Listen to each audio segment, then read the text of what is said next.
What's up?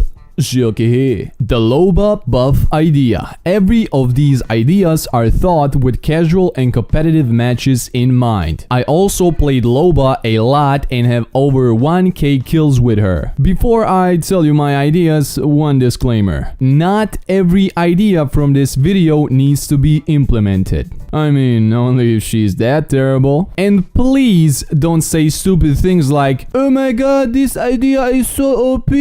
Listen, a lifeline can put her drone to revive people. Bloodhound can scan a full city with his gun. Gibraltar has a freaking shield on his arm. Etc, etc. You get the point. Let's get started with her tactical ability, and these are my ideas. The first idea is, if Bracelet is thrown and you got down, you still teleport. Why this idea? LOBA's tactical is really risky when you are in a fight or surrounded with enemies. Many times you are just a free kill for your enemies, and this buff would prevent many of those frustrations. You are still facing risks because you don't know what's on the other side of the teleport, and if you win a fight, your teammates need time to get to you. Next buff idea is less or weaker counter effects while she is teleporting. It is just absurd to me that she has so many counter effects for her Q. You can kill LOBA without any problems because you can find her position so easily. If you ask me, she only needs to have an effect and sound from the place where she teleported from, or where she teleports to, and that's it. Next, you can shoot when you throw your bracelet. You will throw your bracelet when you are at low health or trying to get into a position. Having the ability to shoot or use your nades while teleporting is a big help because you are in so much danger because enemies are probably following you. For example, Pathfinder and Wraith can change position immediately in their queue, so LOBA is just a joke in that regard. Throwable height and range should be bigger by a quarter or half from current if we want to consider LOBA as a Pathfinder contester for tactics or threats. When thrown, Bracelet should go by a quarter or half faster. LOBA takes time to throw her bracelet and put it back on her hand, not mentioning that the traveling speed of the bracelet is not fast. All of that combined with many counter effects and sounds is not an ideal thing for using her Q. Last tactical buff is about her cooldown time. LOBA's cooldown is 29 seconds long, but the cooldown starts when she places her bracelet back on her wrist, which means her tactical cooldown varies from 33 to 36 seconds, while Pathfinder's tactical needs 35 seconds to recharge. Charges when his grapple grabs something, and it is 100 times more fun to use. I am always comparing these two because of their mobility. Next is the passive buff. Now I know that an ability isn't a passive one if you can interact with it, but I know her passive ability needs a buff also. And this is what I have. You can choose what item quality can be seen with your passive: common, rare, epic, or legendary. I just miss so many attachments, batteries, and other stuff with her passive, making it pretty unusable, especially mid to endgame where her passive is pretty non-existent. Not mentioning that it does not help with looting because you need to check everything again. It's only good if you spot an armor because it's easy to spot, nothing else. Last thing that we are going to talk about is her ult,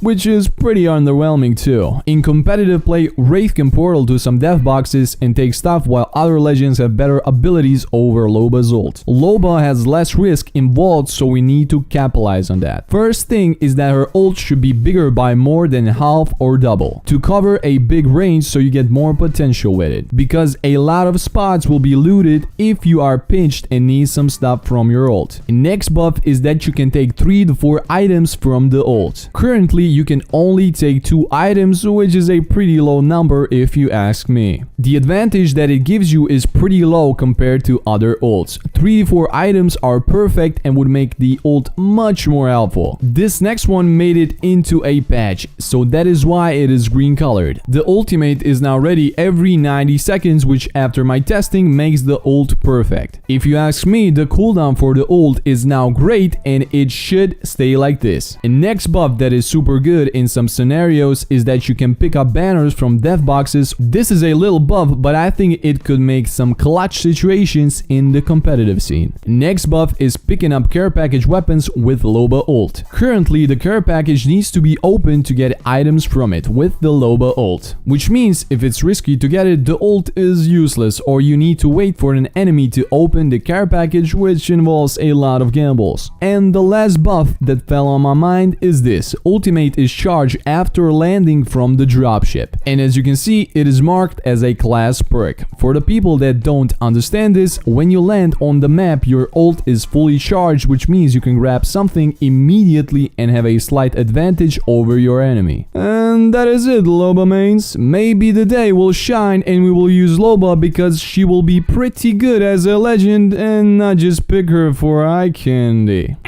That's it. Like, share, comment, subscribe. You know the procedures. Thank you for watching and I'll see you in the next one. Bye.